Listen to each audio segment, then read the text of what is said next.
Cruzando as Conversas. Oferecimento. Associação dos Oficiais da Brigada Militar. Defendendo quem protege você. E Colombo. Estruturas para eventos e também fretes e cargas. Eu sou Guilherme Macalossi e começa aqui na RDC TV mais uma edição do Cruzando as Conversas, o seu programa de análise e debates, trazendo sempre a perspectiva dos assuntos mais importantes do momento, com a nossa análise nos estúdios da RDC TV e também pelas redes sociais. Acompanhe o nosso programa nos canais 24 e 524 da Claro Net TV e pelo canal 524 da Claro Fibra TV. É isso aí, agora o Cruzando as Conversas e a RDC estão ampliando as cidades em que transmitem e você pode assistir agora o nosso programa e o nosso canal em Torres, em Guaíba, em Gramado e em Canela. Então é a RDC cada vez mais longe, a RDC cada vez mais agregando os nossos amigos, os nossos conterrâneos gaúchos, numa programação voltada para todos. Nosso programa também pode ser acompanhado através das redes sociais, @RDCTV Digital, nas principais plataformas. Não deixe de conferir Cruzando as Conversas. E também pelo podcast, o podcast do Cruzando, disponível no Spotify, Google Podcast e demais agregadores. Então é isso aí, Cruzando as Conversas, para todos vocês aí acompanharem, seja online, seja offline. Antes de eu começar o programa, eu não tenho um editorial nem uma abertura, mas eu quero fazer um comentário sobre o livro de um amigo e eu fico muito feliz de ter amigos que publicam livros. Um dia, quem sabe, eu escreva um livro, eu ainda não escrevi nenhum, mas quem sabe daqui a um tempo.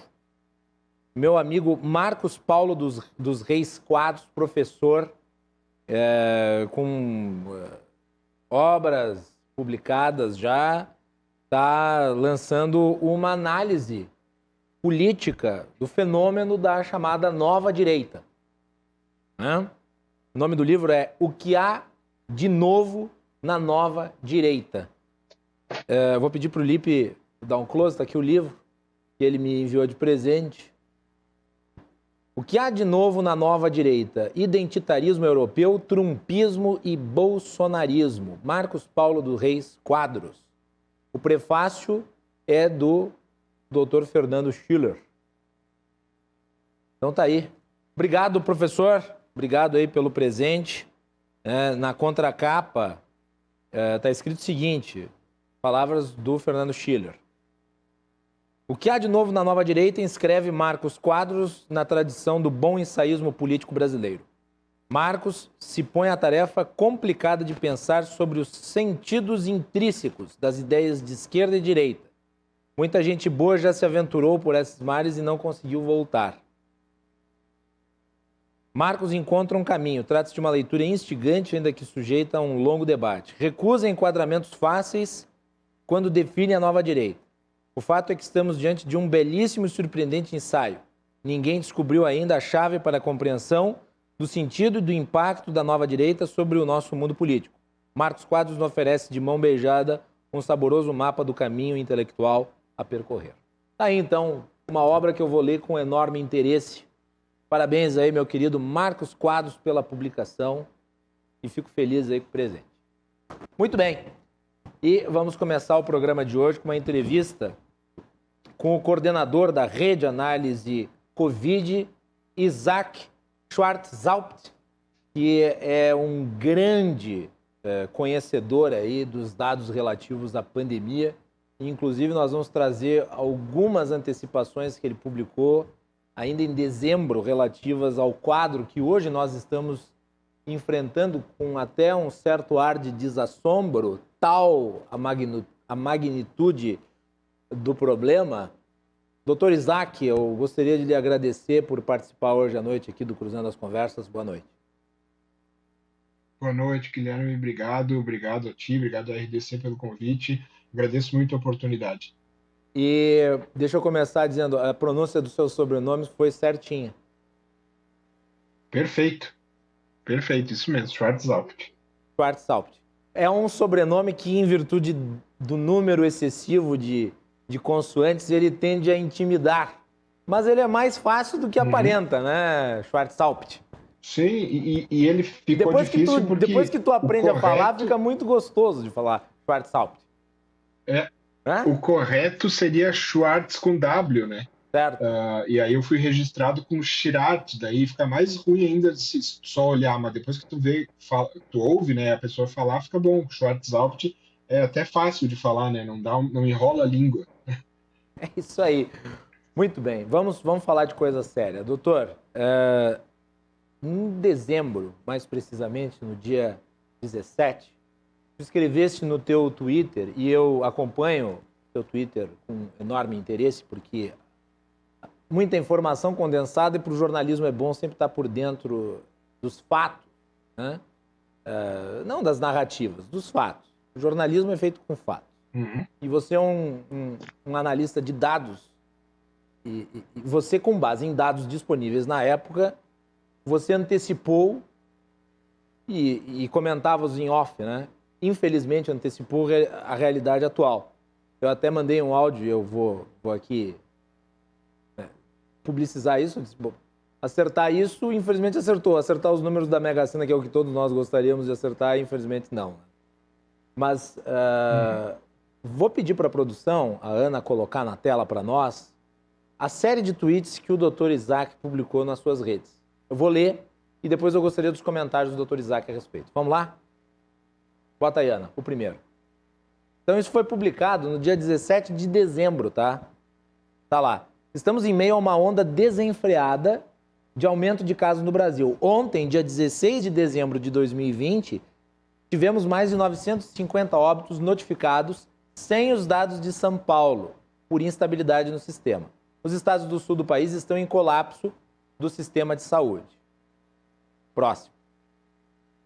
Eu resido em Caxias do Sul, a segunda maior cidade do Rio Grande do Sul, com 510 mil habitantes e 176 leitos de UTI para mais 48 municípios além de si própria. Ontem a prefeitura fez uma coletiva de imprensa com os diretores dos hospitais demonstrando o colapso. E daí ali marca o link.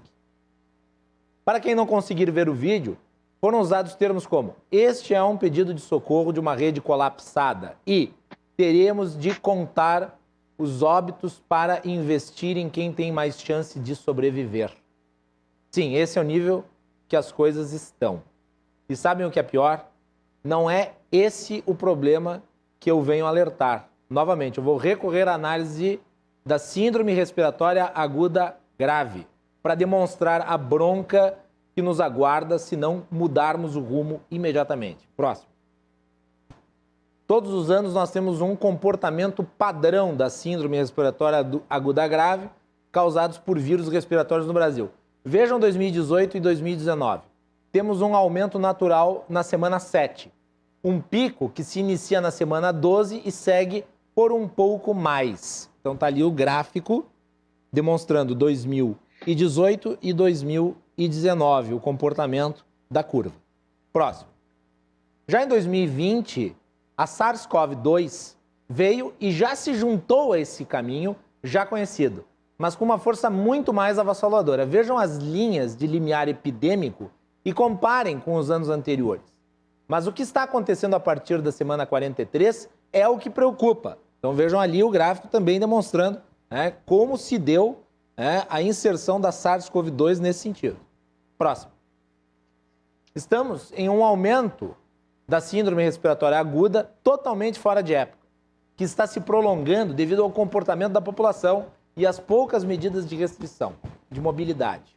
Ao manter o número elevado, teremos uma catástrofe caso chegar assim nas semanas 7 a 12 de 2021.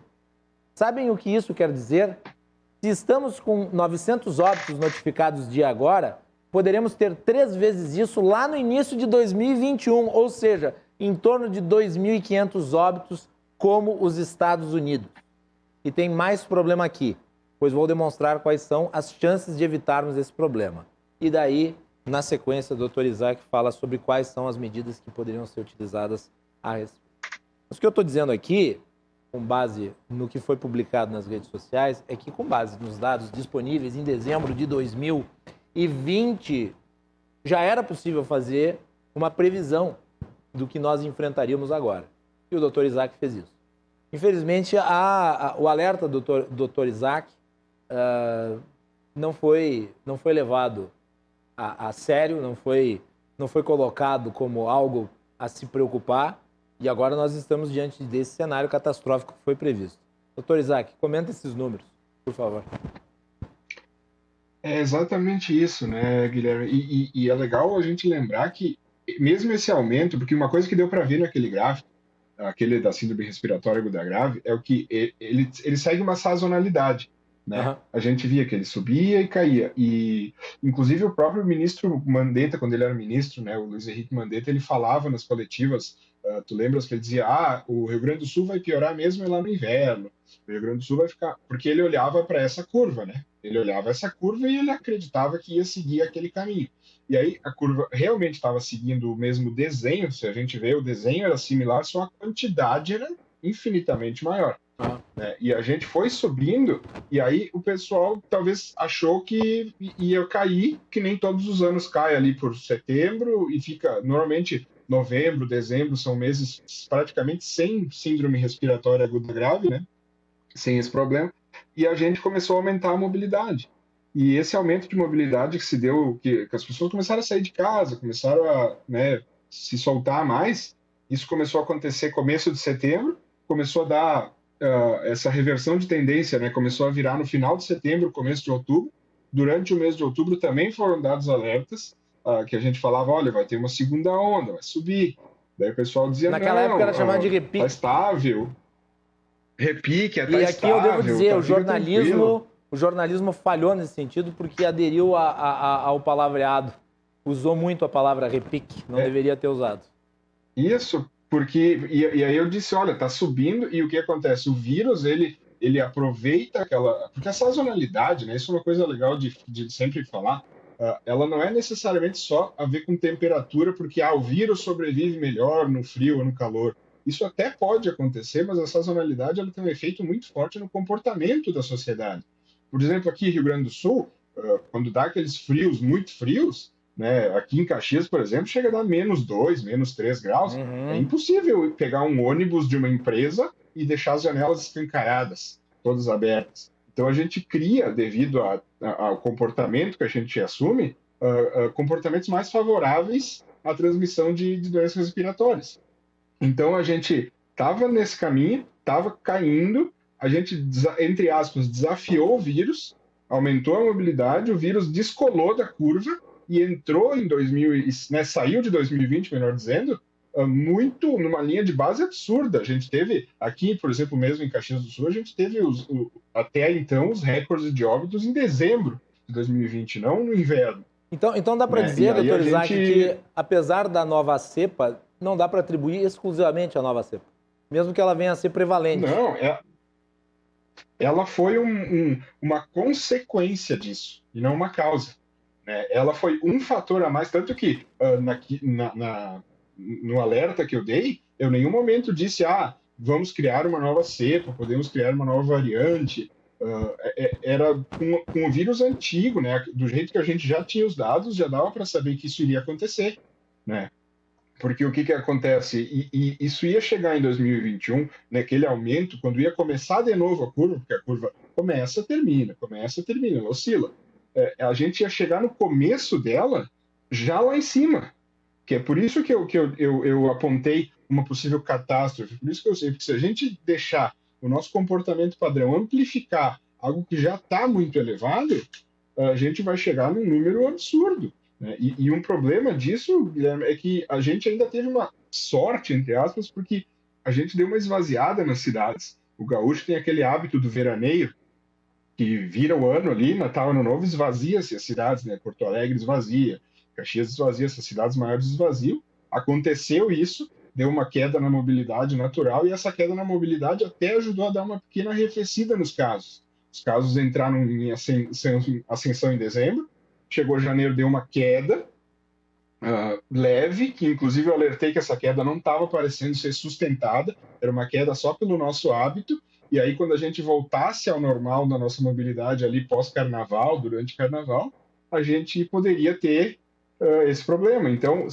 não dá para dizer, foi as eleições, foi o carnaval, foi o Natal, todos esses fatores colaboraram tanto para criar uma nova variante, quanto para criar essa situação toda. Mas essa é uma situação que veio se construindo desde setembro de 2020.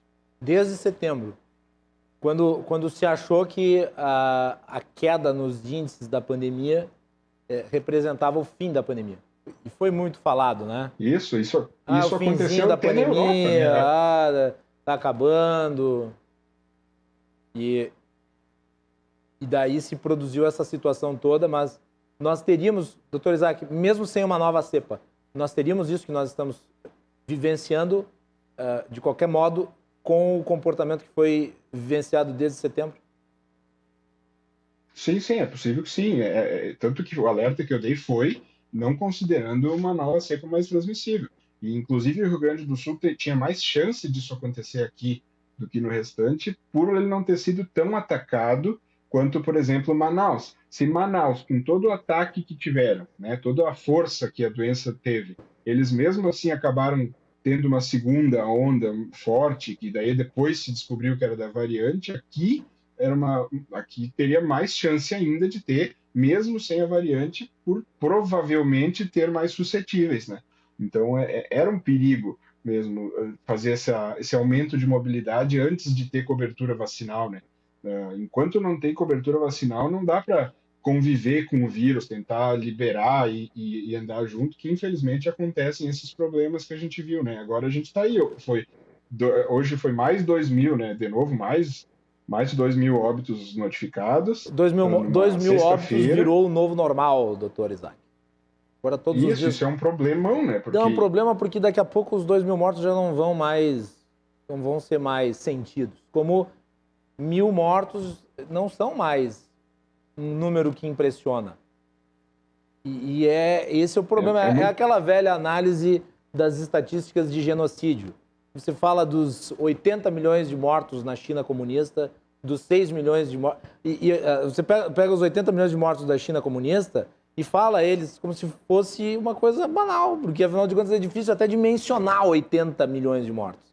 Às vezes, um morto tem um poder, um impacto muito maior do que 80 milhões, a depender de como você trata a coisa. O Holocausto na Alemanha nazista... ele é sentido porque ele foi muito documentado, dramatizado, relatado. As histórias são as histórias de muitos. Quer dizer, todo mundo sabe quem é Anne Frank, né? Todo mundo sabe quem é Oskar Schindler, todo mundo sabe quem era o Stern, todo mundo sabe quem eram essas pessoas, o que elas vivenciaram.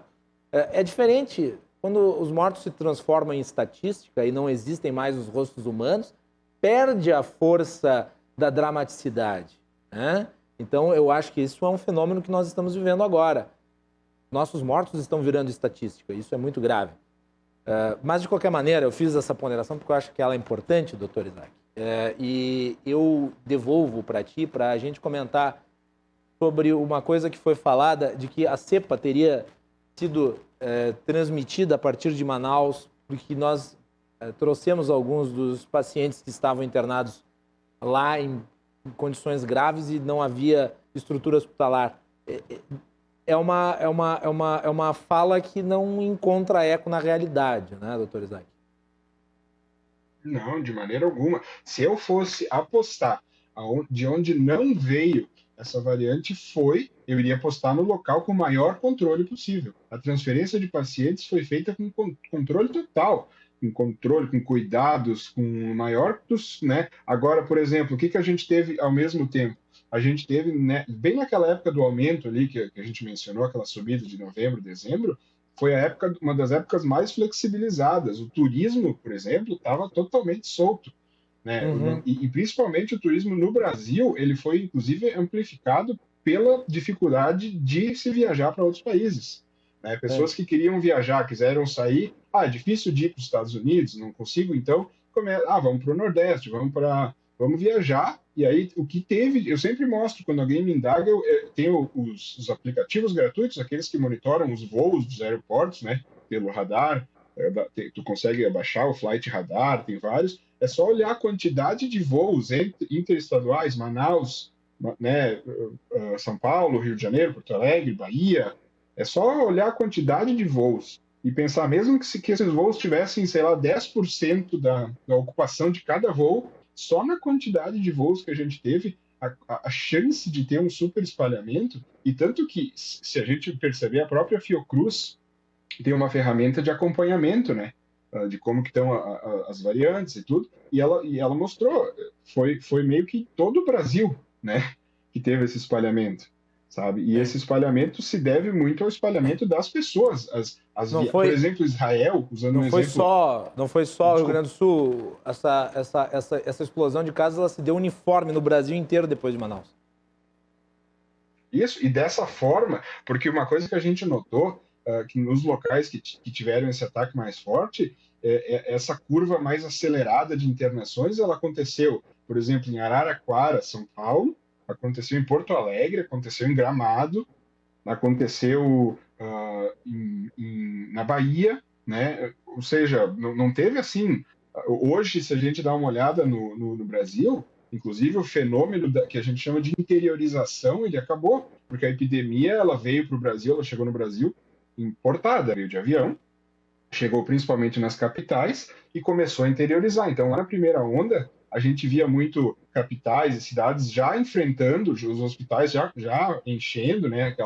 A gente já via a doença agindo, e algumas cidades do interior nem sabiam o que era Covid-19, não tinha nada.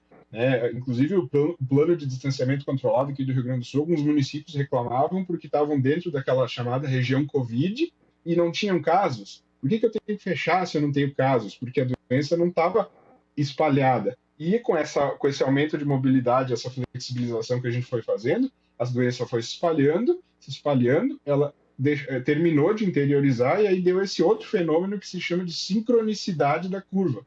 Ou seja, aquela curva começou a ficar síncrona, começou a ficar similar em todo o Brasil. Tu olha, Distrito Federal subindo, Goiás subindo, Minas Gerais subindo, Bahia subindo, Acre, Maranhão, Paraíba, Piauí, Rio Grande do Sul, Paraná, Santa Catarina. Né? O último estado que está mais tranquilo é o Rio de Janeiro, mas já está em reversão de tendência. Aquilo que aconteceu no Rio Grande do Sul ali em janeiro, aquela quedinha que depois deixou de ser queda e começou a aumentar de novo em fevereiro, já está acontecendo no Rio de Janeiro também, que era o local mais tranquilo do Brasil assim, né, hoje, né?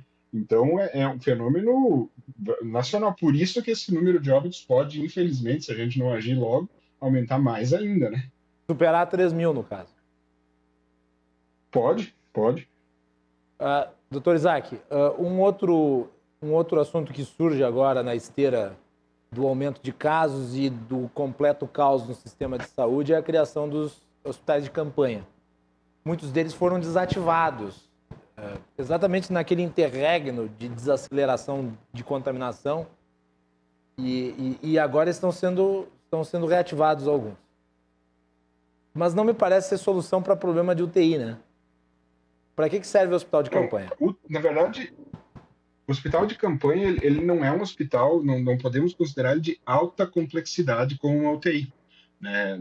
É complicado montar um hospital de alta complexidade dessa forma que se monta. Mas o hospital de campanha tem a sua utilidade, que é justamente aquele espaço físico das pessoas que estão aguardando, das pessoas que precisam de uma internação de leito clínico, uma internação de enfermaria. Né? Então, o hospital de campanha tem essa utilidade. Agora, enquanto UTI, estamos acabando o UTI, vamos construir um hospital de campanha. Ele não vai ser a solução. Ele não vai dar o que a UTI dá para o paciente. Né?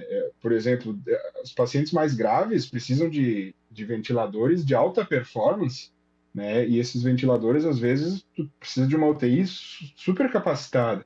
Não é só com o cilindro de oxigênio. O cilindro de oxigênio ajuda, mas precisa mais, né? Isso é uma coisa que a gente vê bastante o pessoal dos hospitais nos avisar, dizendo, olha, está faltando os ventiladores, está faltando, né, espaço. E aí, quando começa a faltar espaço físico no hospital, espaço físico mesmo, assim, não, começou a ter montanhas de pacientes acumulados, aí o hospital de campanha vem a calhar, né? O senhor acha Só que é que isso necessário criar os hospitais de campanha nesse momento?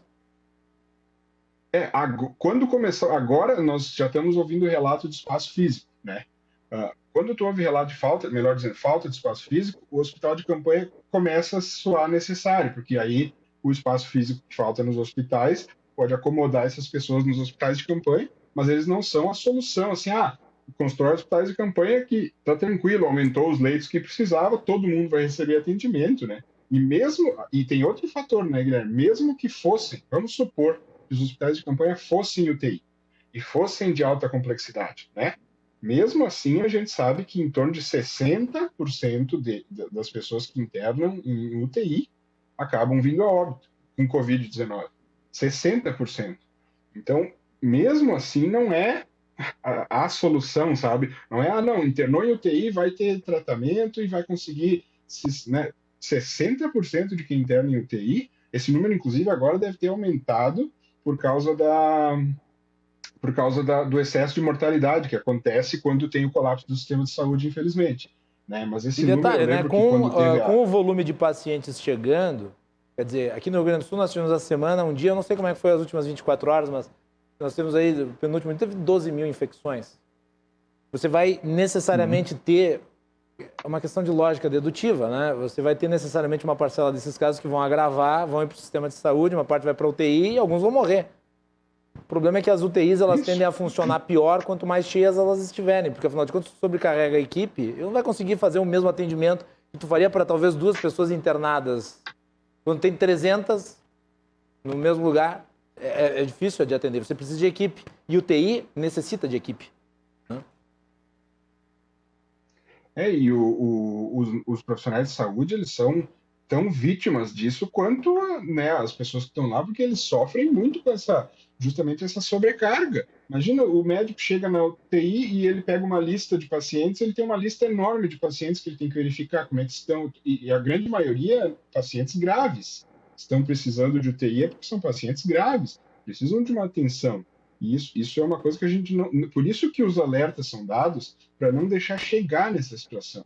Porque depois que chega nessa situação, a gente já começa a ver excesso de mortalidade, a gente já começa a ver falta de espaço físico, a gente vê já fatores que a gente não deveria ter né, nos hospitais. Não é uma coisa natural chegar nesse ponto. A gente não pode... Porque, assim, um exemplo que aconteceu hoje, que eu estava, um pouquinho antes da gente conversar, estava vendo que Curitiba ainda não viu o decreto, mas o prefeito fez um vídeo dizendo que decretou lockdown. Ele usou o termo lockdown e ele disse que a situação é drástica. Daí eu estava ouvindo ele falar, ele falou, o que fez ele tomar essa medida foi que eles receberam 50 ventiladores mecânicos e ele achava que iam durar 15 dias. Isso diz o prefeito de Curitiba, né, na live dele que ele fez hoje. E ele disse que gastou no mesmo dia. No dia que chegou, teve que ocupar todos. Uma coisa que ele achou que ia durar 15... Então, não há equipamentos, UTI, hospital de campanha, profissional de saúde, leito, ventilador, em quantidade suficiente para suportar, né, comportar uma curva exponencial de crescimento. É uma doença que cresce de forma exponencial. E o que a gente não pode tentar desafiar, entre aspas, que eu chamo o vírus, e vamos ver até onde ele vai. A gente está percebendo que ele acelera e ele vai muito. Ele faz, né? Ele vai contaminando as pessoas de uma maneira muito, muito perigosa. Então, o nosso melhor trabalho nesse caso é não deixar chegar, é fazer ações preventivas e não ações corretivas, porque ações corretivas têm muito dano, né? Muito bem, doutor Isaac, eu gostaria de lhe agradecer. Por favor, volte no nosso programa. Doutor Isaac Schwarzpental é um dos grandes conhecedores Obrigado. Do tema, porque é um examinador de dados e fica sempre... Não está na linha de frente, está na linha de trás, mas provendo informação. São as melhores informações que possibilitam salvar vidas, né, doutor? Muito obrigado pela sua participação e deixo com a última palavra. Eu que agradeço bastante a oportunidade. Obrigado, né, por por deixar a gente falar, e eu sempre aproveito esse espaço para lembrar que quem quiser acompanhar essas informações, quem quiser acompanhar esses dados, pode tanto me seguir quanto seguir a própria rede Análise Covid no Twitter. Tem a Melanie Fontes Dutra, a Larissa Brussa Reis, a Melissa Marcos, todos os perfis vão estar lá. Se entrar no perfil principal, que é @análise_, que é aquele sublinhadinho embaixo, Covid-19. Então, @análise_Covid-19.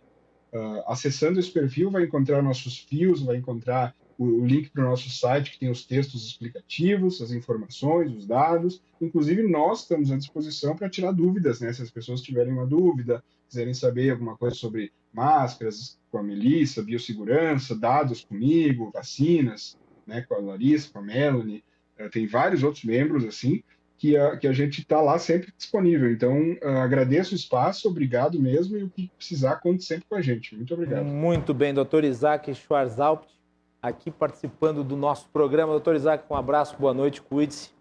Vamos fazer um break. Na volta, nós temos a participação de Adinaldo Fraga, engenheiro, diretor do SENS, e também do vereador Felipe Camozato, do Novo. Vamos falar sobre a privatização do DAMAI, e eu vou perguntar para o Felipe Camozato o que ele achou aí das medidas que o prefeito Sebastião Melo anunciou como forma de compensação aos setores econômicos pelas perdas aí relativas ao período de paralisação. Já voltamos.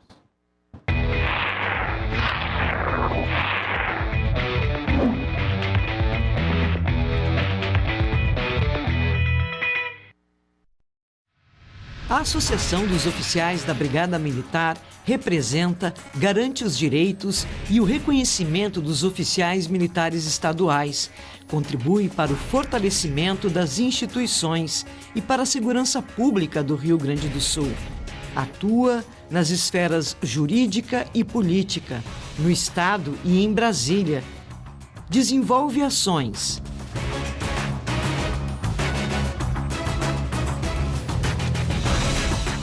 Trabalha integrada com representantes de classe do Estado. É fonte de informação. Segundo o levantamento da Associação de Oficiais da Brigada Militar. Incentiva cursos de especialização e a cultura.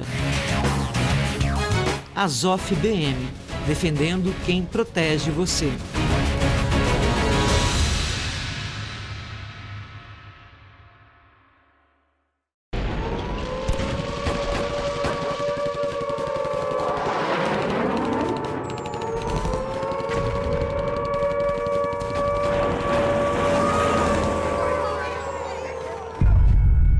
Muita gente ainda não entendeu, mas estamos em guerra. E precisamos vencer. Para esta guerra contra o coronavírus acabar, cada um deve fazer a sua parte. De segunda a sexta, às 14h já tem programação. Portal RDC. A partir das 14h, Cláudio Andrade, Yasmin Luz e Melanie Ruppenthal levam informação e bom humor até a sua casa. Notícias, entrevistas, bate-papo. Na tela da TV ou nas plataformas digitais da sua preferência. Nas tuas tardes, eu te convido a ficar conosco. Vem pro Portal.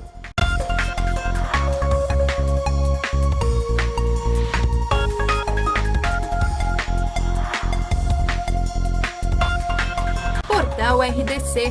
Oferecimento Irmãos Galeazzi, a evolução dos metais em sua empresa. Fone 2104-1066.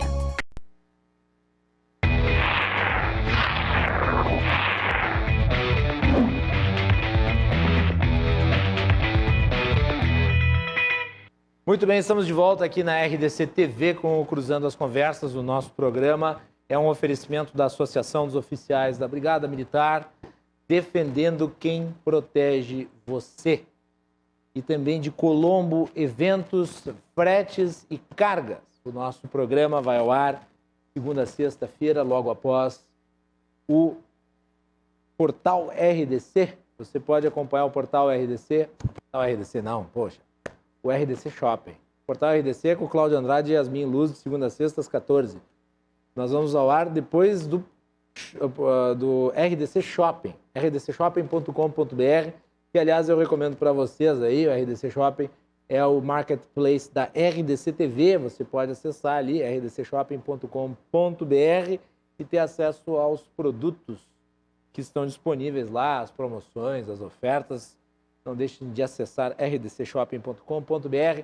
O Cruzando as Conversas pode ser assistido pelos canais 24 e 524 da Claro Net, pelas redes sociais @RDCTV Digital, no Instagram, Facebook, Twitter e YouTube, e também através do Spotify, do Google Podcast e dos demais agregadores pelo formato de podcast. Acesse o nosso site rdctv.com.br. Muito bem. Nós vamos falar sobre privatização do DEMAI agora. Houve um ato, inclusive, né? Servidores ali que estiveram ao redor da prefeitura. Mas antes disso, eu gostaria de aproveitar a participação do vereador Felipe Camozzato, que está aqui conosco, que é um atuante parlamentar e muito preocupado com a iniciativa privada. Eu vou pedir só para a produção trocar o GC, para a gente colocar o dos anúncios do Melo. Foi uma coisa que foi publicado não faz muito tempo, eu mandei para a Ana. Então, Ana, coloca aí. É um GC de última hora, faz parte. Tá aí, então. O prefeito Sebastião Melo, ele anunciou medidas de apoio aos empresários de Porto Alegre. E antes de a gente entrar propriamente dito no debate sobre o DEMAI, eu gostaria que o vereador Camozzato comentasse um pouco a respeito disso. Isso aqui está na coluna da Taline Opitz, no Correio do Povo. Está lá. Depois de intensas discussões na semana, o prefeito de Porto Alegre, Sebastião Melo, anunciou uma série de medidas para ajudar os empresários e empreendedores que estão impactos pela pandemia em relação às restrições impostas. Basicamente, as ações envolvem a suspensão de prazos de cobranças no âmbito municipal. O anúncio foi feito junto ao vice-prefeito Ricardo Gomes. As 10 medidas são as seguintes. 1. Suspensão do corte de água de imóveis comerciais inadimplentes por 90 dias. 2. Suspensão do envio de inadimplementos ao CPS, ao SPC, que é o Serviço de Proteção ao Crédito, e para protesto extrajudicial, prazo indeterminado. Suspensão de ações de cobrança administrativas. Suspensão de prazos para reclamações e recursos na Fazenda. Não rescisão de contratos de permissionários inadimplentes por 90 dias. Prorrogação de prazo de validade da certidão negativa, de 30 para 90 dias. Prorrogação do vencimento do ISS de autônomos dos meses de março e abril para setembro e outubro. Prorrogação do pagamento de taxa de alvará de março e abril para setembro e outubro, e prorrogação por 12 meses do vencimento dos alvarás provisórios. 9. Nova janela de adesão ao parcelamento de IPTU até dia 31 de março. E 10. Projeto de lei para perdão de multas de estabelecimentos comerciais por descumprimento de horários de abertura devido à pandemia de 2020. Camozzato, boa noite. Como é que tu vê essas medidas? Boa noite, Macalossi. Boa noite ao público que nos assiste. Também o Edinaldo está junto conosco. Eu acho que é um primeiro passo importante, né, Macalossi? A bancada do Novo teve, ao longo das últimas 2 semanas, pedido e feito reuniões com a Secretaria da Fazenda, também com o prefeito e vice-prefeito, para tentar justamente sinalizar que era fundamental, diante dessa nova restrição com a bandeira preta, que houvesse algum tipo de auxílio aos empreendedores que já passam aí por mais de 12 meses de dificuldades com seus estabelecimentos para conseguir manter os empregos, manter, enfim, a empresa funcionando. E, obviamente, a prefeitura não se encontra numa situação de pleno conforto financeiro. E aí, nessas 2 semanas, a gente vinha construindo alternativas factíveis para que pudessem ter aí alguns alívios, algumas mitigações para o empreendedor. Eu entendo que boa parte na verdade, as 10 são muito bem-vindas, né? E muito dá para se dizer aí sobre o impacto que vai ter nos diferentes setores. Eu acho que, especialmente o IPTU comercial, foi uma coisa reivindicada por nós aí e que teria um impacto um pouco maior. Não pôde ser atendida, especialmente porque já há uma frustração de arrecadação bastante significativa nesse ano de 2021, decorrência, obviamente, da própria pandemia. A prefeitura, inclusive, aguardou a quarta e quinta-feira, né, ontem e anteontem, portanto, como fechariam os saldos de pagamentos do ISS que estava entrando e do parcela do IPTU também, para ver o que poderia ser feito efetivamente. E a resposta veio relativamente rápida, já na sexta-feira, o prefeito anunciou em reunião junto com entidades também e o Comitê de Enfrentamento.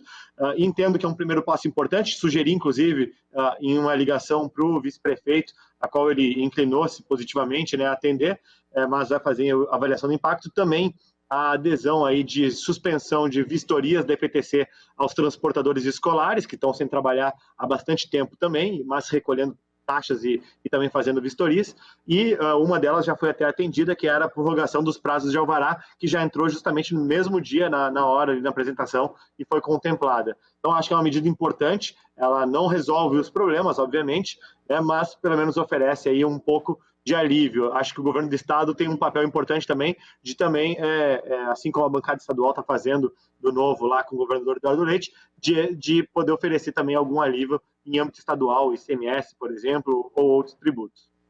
Lembrando que a bandeira preta e a revogação do sistema de cogestão foi decisão do governo do estado, e eu acho que o prefeito está fazendo o que está ao seu alcance, né? E eu acho que certas ações ali são mais do que importantes, principalmente relativas a tributos, né? Quando você dilata prazos de pagamentos, prorroga, né, vencimentos, prazos, suspende inclusive cobranças administrativas, né, e a contestação em SPC, enfim, acho que são medidas bem relevantes e que oferecem um grande alívio para o empreendedor, que agora, né, deve estar fazendo contas do que vai pagar, dado que vai ficar fechado por mais um mês, né, o que ele vai priorizar, que pagamento ele vai priorizar, e vai poder priorizar justamente os funcionários, né, para poder deixar a parte tributária, os impostos, né, as obrigações com a prefeitura, pelo menos, para um segundo momento, e quem sabe, né, esperamos todos aí que tão logo se restabeleçam as atividades e possa voltar a ter uma normalidade, aí, ao menos uma circulação mínima de clientes que permita eles terem receita para quitar daí sim essas prorrogações que estão sendo oferecidas agora. Muito bem. Eu acho que é importante, eu acho que a prefeitura está correta, eu acho que o governo do estado deveria também pensar em ainda mais compensações aos empreendedores, e isso me parece algo fundamental, visto que os prejuízos estão sendo contabilizados nesse exato momento. Mesmo tudo isso, deve-se dizer, não resolve, né? Quer dizer, são gestos, acenos, né, Camozato? Muito complicada a situação de quem está parado nesse momento. Com certeza. O cenário ideal, né, Macalossi, seria justamente, uma vez que você determina a suspensão, paralisia das atividades, você, portanto, caça o direito daquele alvará, daquele empreendedor de produzir riqueza, de trabalhar e conseguir fazer arrecadação, tudo deveria, por consequência, oferecer não só a isenção da tributação nesse período de inatividade, como também algum alívio financeiro, alguma expansão de crédito, por exemplo. Eu sei que isso não é papel do município, é um pouco do Estado, talvez do Estado através dos seus bancos estaduais, mas especialmente do governo federal, né, para que ele possa ter fluxo de caixa para conseguir pagar, quitar aquelas contas que não tem como adiar, né, como é o caso dos próprios funcionários e alguns fornecedores ali que não são passíveis de postergação. Então, na ausência desse crédito, na ausência de você ter a isenção, pelo menos a prorrogação de prazo, suspensão de cobrança, né, e de enquadramento aí em SPC Serasa, eu acho que é de um mínimo bom tom aí para que não possa também colocar o empreendedor numa situação ainda pior do que já está, né? Muito bem. Tá aí, então, nós vamos na próxima semana também repercutir aí essas ações para debater com profundidade. Afinal de contas, é uma questão de interesse de todos, a situação dos empreendedores, né? Nós não podemos descuidar dos que estão trabalhando, fundamental, e eu acho que toda e qualquer iniciativa no sentido de ampará-los deve ser não apenas divulgada, mas incentivada e parabenizada. Então tá aí as ações da prefeitura anunciadas pelo prefeito Melo junto ao vice-prefeito de Porto Alegre, Ricardo Gomes. Comentário do vereador Felipe Camozato, do Partido Novo. E vamos falar sobre privatização da EMAI. Felipe Camozato continua aqui no nosso programa. Privatizar o DEMAI é uma solução, isso está sendo aventado, né? Para tratar desse assunto, originalmente, então, os convites foram ao vereador Camozato e também ao Adinaldo Fraga, engenheiro e diretor do SENGE. Eu vou dar as boas-vindas ao Adinaldo. Seja muito bem-vindo, boa noite. Prazer recebê-lo aqui no programa, Adinaldo. Boa noite, Guilherme. Boa noite ao Camozato e a todos aqueles que nos assistem, agradecendo a oportunidade que nós possamos aqui fazer um debate bastante rico que possa Adinaldo, nos esclarecer realmente... Oi? Eu não sei se é o teu som que está longe de mim ou se a minha Melhorou? produção... Oi? Fale de novo. Melhorou? Melhorou. E eu vou pedir também uma outra coisa para ti, se possível. A tua câmera... Pois não. A tua câmera tá fazendo com que tu fique numa margem, pegando muito teto e pouco do teu rosto. Se puder enquadrar ela mais certinho, vai ficar na altura exata minha. E daí fica melhor para o público acompanhar. Não sei se tu consegue. Isso aqui tá bem? Vamos ver. Vamos ver se tu consegue ajeitar. Aí vai ficar bem melhor, Melhorou? tenho certeza. Quando a tela divide a tela para nós aí, Ana. Divide a tela, eu e o Adinaldo. Consegue, Ana?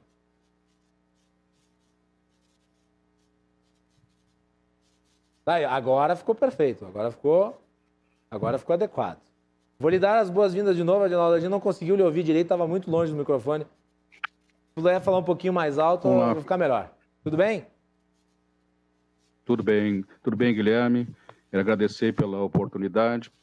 E boa noite também ao nosso vereador Felipe Camozato. E desejamos que realmente nós possamos ter um debate bastante esclarecedor sobre um assunto tão importante para a nossa cidade. Muito bem. Vamos tratar desse assunto da MAI, que é algo importante, né? E nós tivemos uma manifestação relativa a ele nessa semana, cerca de 1,5 mil, isso notícia que está no Jornal do Comércio, parceiro da RDC TV, 1,5 mil pessoas se reuniram na última quinta-feira, dia 17, na sede da Hidráulica, no Departamento Municipal de Água e Esgoto, no bairro Moinhos de Vento, em Porto Alegre, para protestar contra o projeto assinado pelo... Ah, não, eu estou aqui lendo notícia... Poxa, peguei a notícia antiga, só que estava reformulada. De qualquer forma, né? A data do Jornal do Comércio me enganou. Mas, de qualquer forma, foi feita uma manifestação relativa a isso ainda no governo Marquesan, então dando a informação correta aqui. Tem até a foto da oportunidade, os funcionários ao redor da EMAI. E o prefeito Sebastião Melo, ele não descarta privatizações e, obviamente, isso tudo está aí no contexto dessa discussão. Então, eu gostaria da análise... Vou começar pelo Adinaldo. Adinaldo, tu é contra a privatização da EMAI? Por quê? Bem, eu começaria falando um verdadeiro chavão que se usa muito no esporte, principalmente no futebol, que time que está ganhando não se mexe. Por que eu digo isso? É que o DEMAI é uma autarquia municipal que presta excelentes serviços à população porto-alegrense. É também uma referência nacional na prestação do serviço de saneamento. Ele atende hoje 99,9% da população de Porto Alegre com abastecimento de água, com excelente qualidade. A coleta 90% do esgoto, entre esgoto cloacal e esgoto misto, trata 63% dos esgotos da nossa cidade e tendo condições de esse tratamento poder chegar até 80%. Tem um faturamento anual de 600 milhões e só no ano de 2019 teve um superávit, veja bem, uma autarquia municipal dando superávit de 157 milhões.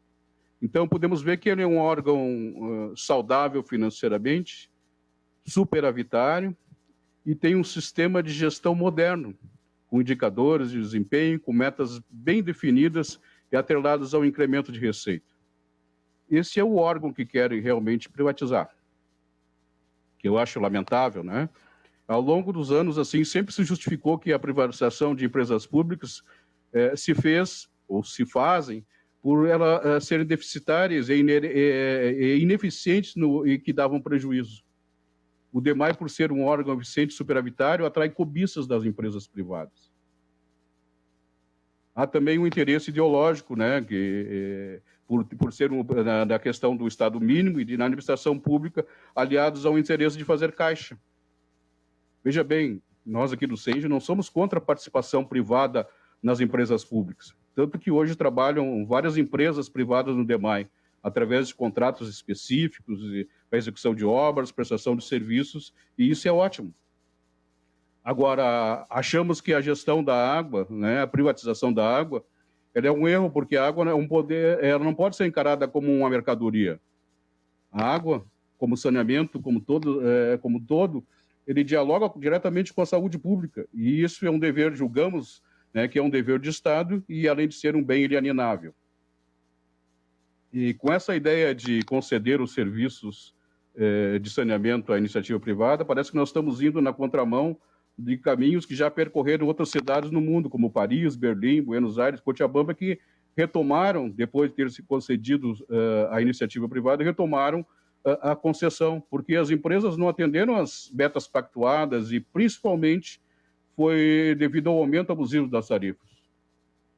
A nossa preocupação também, ouvintes, é que a concessão dos serviços poderá implicar também em um aumento dessa tarifa, porque hoje, impostos como PIS, CONFINS, Imposto de Renda e ISS, o DEMAI, por ser uma autarquia municipal, não recolhe. Agora, uma empresa privada deverá recolher.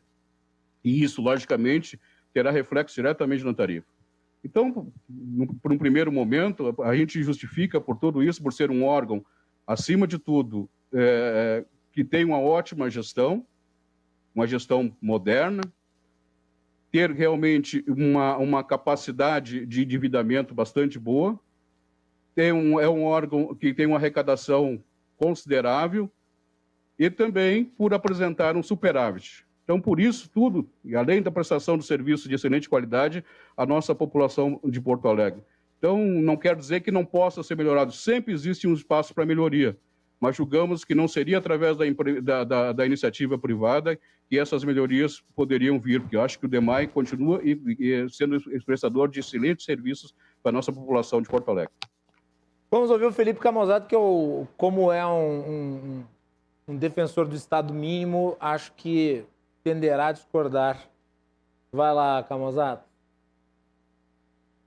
Eu não gosto muito do termo Estado mínimo, na verdade, porque a ideia de Estado mínimo para cada pessoa ela varia. Um termo pior ainda, então. Você é um neoliberal. Eu costumo brincar, Macalossi. Aliás, primeiro, deixa eu cumprimentar o Adinaldo. Acho que ele trouxe várias informações muito relevantes e é um prazer também poder estar conversando sobre esse tema do DEMAI com ele e com a audiência da RTC. Acho que é um tema muito importante para a cidade, né? O saneamento, a água, enfim, são elementos da vida e por isso é preciso ser tratado com muito cuidado e apreço. Mas eu falei do Estado mínimo, que eu não gosto muito do tratamento do Estado mínimo, porque cada um tem na sua cabeça o que é Estado mínimo. Né? Eu costumava brincar em palestras de que mesmo o Lula e companhia, eles também defendiam o Estado mínimo. A diferença é que o Estado mínimo para o Lula e companhia era com 400 estatais, 25, 35 ministérios, e etc. Né? E o Estado mínimo para o Novo é muito menos do que isso, é não ter estatal, são poucos ministérios, é uma estrutura enxuta. Eu acho que o termo ideal talvez seja que a gente pense num Estado funcional e de baixo custo para o pagador de impostos. E nesse sentido, eu acho que o debate sobre privatização do DEMAI ele é impreciso. Primeiro, assim, ideologicamente, filosoficamente, eu gostaria de ver o DEMAI privatizado. Eu acho que funciona melhor ser privatizado. As empresas privadas, elas dispõem de melhores mecanismos para oferecer produtos e serviços de melhor qualidade. E especialmente no Brasil, porque no Brasil a estatal é obrigada por lei a ser ineficiente. Ela é obrigada por lei a ser ineficiente porque quando ela contrata, ela precisa contratar por concursos. Quando ela compra, ela precisa comprar por licitação. Quando todos os processos internos dela precisam respeitar leis que são muito mais engessadas do que a dinâmica de uma empresa privada, que consegue mudar rapidamente e se ajustar aos novos cenários. Então, a estatal ela acaba sendo, no Brasil, obrigada por lei a ser mais ineficiente do que a empresa privada. E por isso, filosoficamente, eu entendo que a empresa privada ela sempre será uma melhor opção. Mas, no caso do DEMAI, isso não é possível. Então, eu não acredito que seja... Por exemplo, se a gente vai falar sobre privatização de DEMAI, eu não acho factível isso, porque o DEMAI é uma autarquia do município, ele não pode ser privatizado, né? Nós podemos falar sobre concessão dos serviços, mas eu não entendo hoje que exista nem a intenção e nem a condição de fazer uma privatização da nossa autarquia. Mas de fazer concessão, sim, no caso. De fazer concessão, sim, perfeitamente. Agora, em geral, e se esse confunde debate... qual que é a natureza da concessão e qual que é a natureza da privatização. Exatamente. E é muito natural essa confusão, porque são termos um pouco mais técnicos, né? A privatização, ela diz respeito à venda do ativo imobilizado, venda do patrimônio. O patrimônio deixa de ser do município e passa a ser de uma empresa privada que pode fazer o que bem entender dele. No caso do DEMAI, isso não é possível. Né? Não é possível fazer troca de controle do DEMAI para uma iniciativa privada, para uma empresa privada. Ela não pode comprar esse patrimônio, não pode comprar o encanamento embaixo da terra, toda a estrutura e tudo mais, pela forma que juridicamente está posta a vinculação da autarquia na estrutura da prefeitura. Agora, a concessão, sim, é um modelo viável, e a concessão, ela não é privatização, porque a concessão, todo o ativo, todo o patrimônio, ele permanece do município. O que muda é que, durante um período de tempo, a gestão daquele patrimônio será privada. E ela vai ter que responder ao contrato que for celebrado, em termos de desempenho, de preços, de investimentos que vão ser feitos, né, em que cronograma e tudo mais. E, bom, por que a concessão é uma boa ideia em detrimento de manter como está? A gente vê, e é verdade isso que o Adinaldo falou, o DEMAI é um departamento superavitário da prefeitura. Né? Ele é uma autarquia que funciona bem, de fato, ele é lucrativo, não dá prejuízos, não é que nem a Carris, essa sim uma estatal que pode ser privatizada e que dá prejuízos, né? Mas, ao mesmo tempo que ele não oferece prejuízos para o município, ele também não consegue dar conta, por seu próprio rendimento e sua própria condição financeira, de investir rapidamente como a cidade demandaria para universalizar o atendimento de água e de esgoto. Os 157 milhões de reais de superávit do último ano já foi um valor acima da média dos últimos 10 anos do DEMAI, que é, na verdade, menos da metade do que isso. Nesse contexto, as estimativas que se fazem é que levariam por volta de 40 anos com esse valor investido todo ele, e não seria, né, para você universalizar água e esgoto. Na condição, se a gente pega os últimos 7 anos, mais ou menos, 8 anos, de quanto foi destinado de investimento de infraestrutura de expansão de redes e de atendimento, né, justamente do consumidor de água ou esgoto, levariam por volta de 50 anos para nós conseguirmos universalizar o acesso à água e esgoto somente com o recurso próprio, né, o recurso do DEMAI, esse recurso que tem disponível da prefeitura. Então, inevitavelmente, seria necessário que se pegasse dívida no mercado para poder fazer esses investimentos. Além disso, por mais que o DEMAI teria que fazer contratações. Nessa tua análise, por mais que o DEMAI seja superavitário, a capacidade dele de atender as demandas é inadequada. Não é no tempo que todos nós, cidadãos, gostaríamos, né? Os cenários, quando a gente compara, por exemplo, cidades que fizeram um programa de concessão orientado para o investimento de infraestrutura para universalização, elas conseguem fazer universalização em um horizonte de 10, 15, 20 anos, enquanto o DEMAI, por conta própria, vai levar o dobro disso, talvez um pouco mais.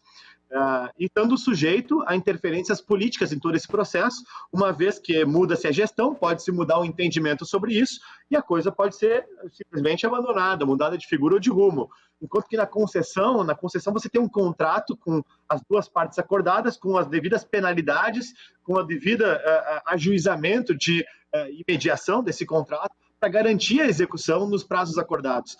Então, eu acho que o Adinaldo tocou num ponto importante sobre, por exemplo, aumentos abusivos vistos em situações em outros locais, né? Isso foi falhas contratuais graves, porque no contrato de concessão você pode, inclusive, estipular que preços você gostaria de ter ao longo dos anos.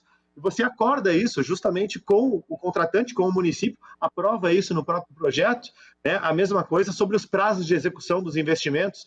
Agora, uma coisa que nós não conseguimos fazer em nenhum cenário é que, deixando apenas o DEMAI fazer os investimentos e as obras, nós consigamos ter uma universalização de água e esgoto num horizonte menor do que os de 40 anos. Eu acho que Porto Alegre não tem tempo para esperar 40 anos, já que justamente nós estamos falando sobre água, sobre esgoto, sobre saúde, sobre vida, né? Elementos essenciais para a vida. E por isso que eu acredito que a concessão é um caminho fundamental, e eu não vejo uma concessão bem-sucedida do DEMAI se ela não tiver justamente a parceria dos servidores do DEMAI, da supervisão técnica do DEMAI, do conhecimento do DEMAI, para conseguir não apenas construir esse contrato e organizar como vai funcionar justamente esse sistema, como também fiscalizar a execução disso.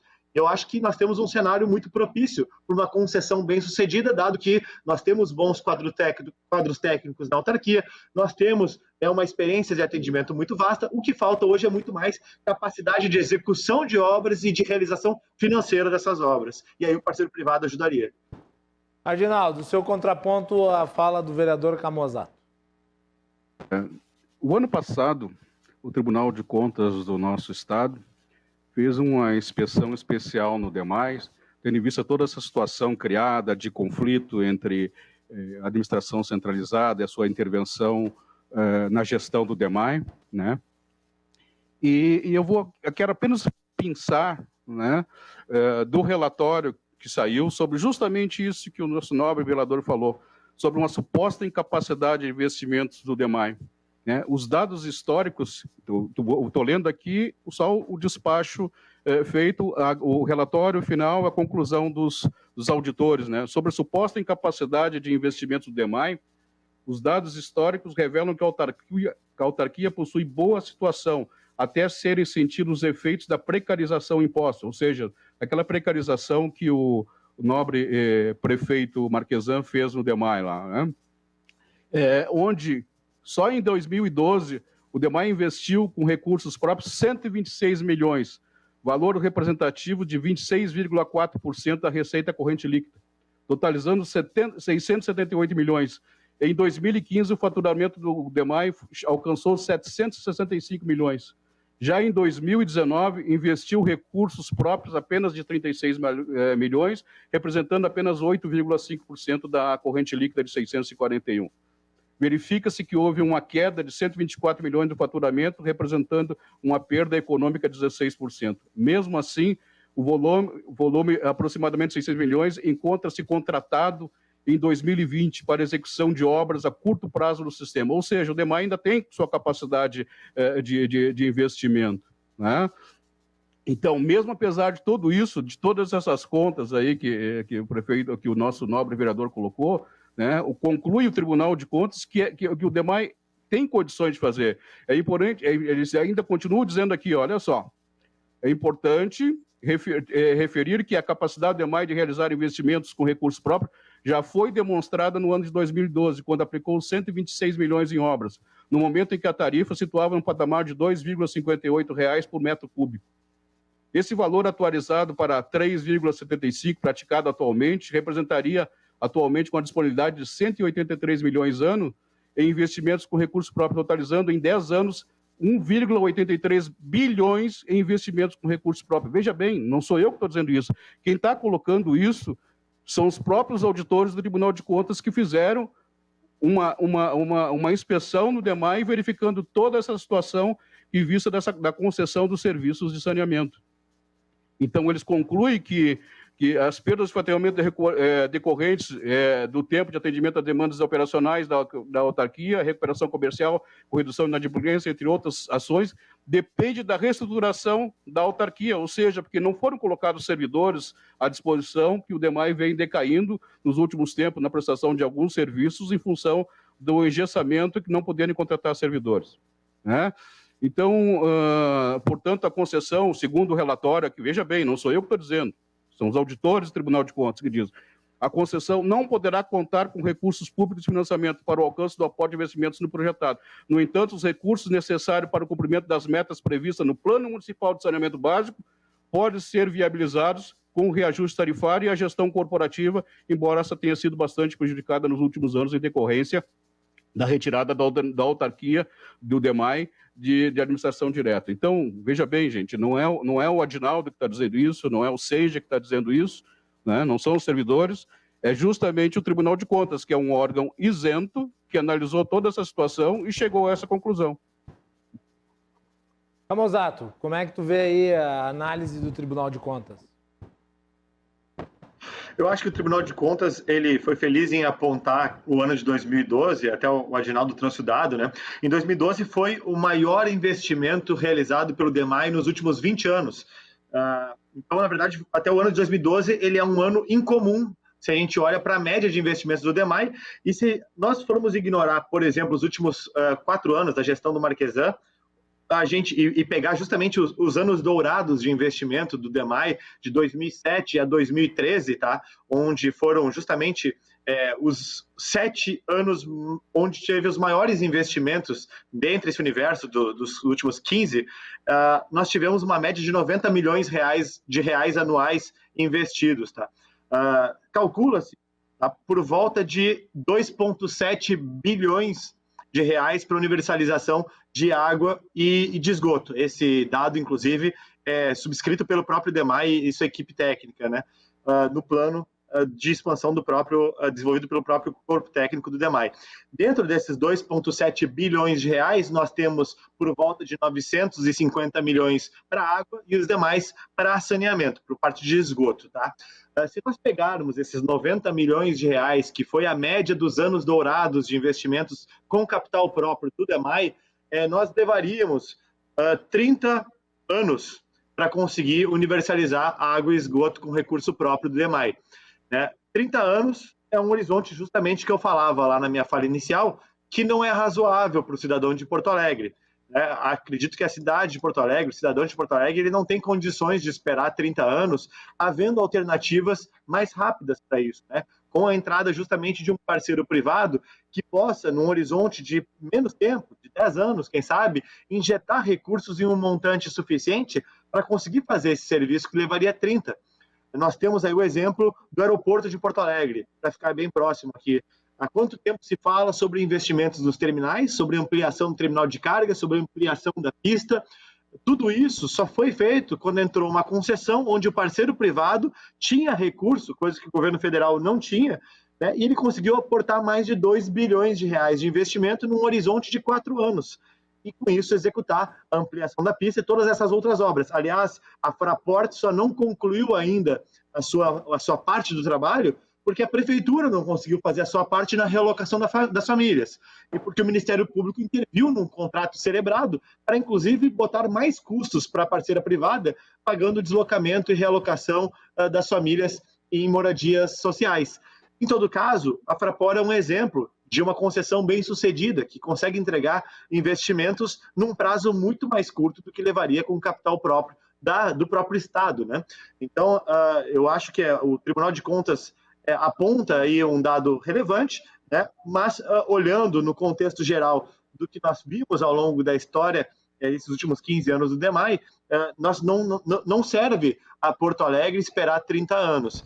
E eu, obviamente, não quero aqui fazer nenhum demérito ao trabalho do DEMAI e dos profissionais que lá estão. Aliás, reconheço, são bons profissionais, nós temos excelentes engenheiros, corpo técnico, tem pessoas super capazes que têm experiência no trabalho. E, mais uma vez, qualquer concessão bem-sucedida passa, inevitavelmente, por essas pessoas estarem justamente trabalhando junto para que a gente possa fazer bons contratos e fiscalizar a execução de bons contratos. Esse é o segredo, na verdade, de toda boa concessão. O bom contrato celebrado e depois fiscalizado pelas duas partes. Porque num contrato de concessão, você inclusive estipula quais são as punições em caso de descumprimento de prazos, em caso de descumprimento de qualidade. Você pode mandar refazer, você pode mandar acelerar, você pode mandar mudar preço, você pode fazer uma série de coisas que hoje o cidadão de Porto Alegre não tem como fazer com o DEMAI. Então, quando falta água na Lomba do Pinheiro, quando falta esgoto, hoje, por exemplo, a gente tem uma capacidade instalada de por volta de 70 e poucos % de tratamento, mas nós tratamos efetivamente 56% só, né? Essa diferença Por DEMAI é muito caro para conseguir executar e é muito difícil. Tem as ligações finais, né? Todo esse trabalho de ligação final, tem toda uma parte que envolve, inclusive, regularização fundiária e outros temas, além do próprio aporte de capital para fazer ampliação da infraestrutura de rede e de equipamentos de tratamento.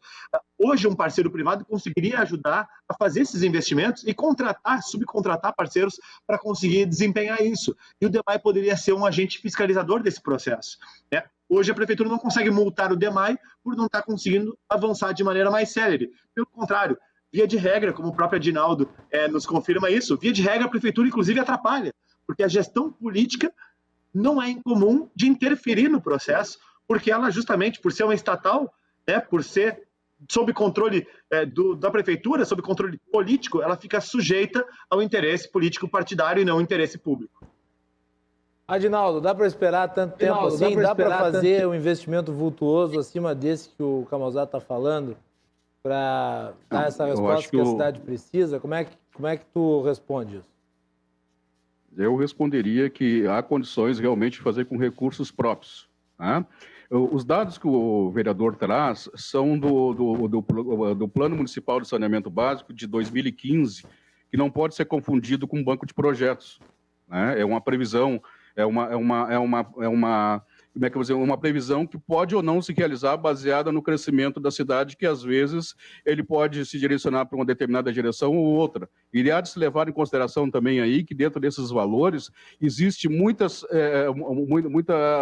valores que correspondem ao investimento privado que deveriam ser executados por órgãos que implementam, por exemplo, loteamentos, que isso é responsabilidade do empreendedor, né?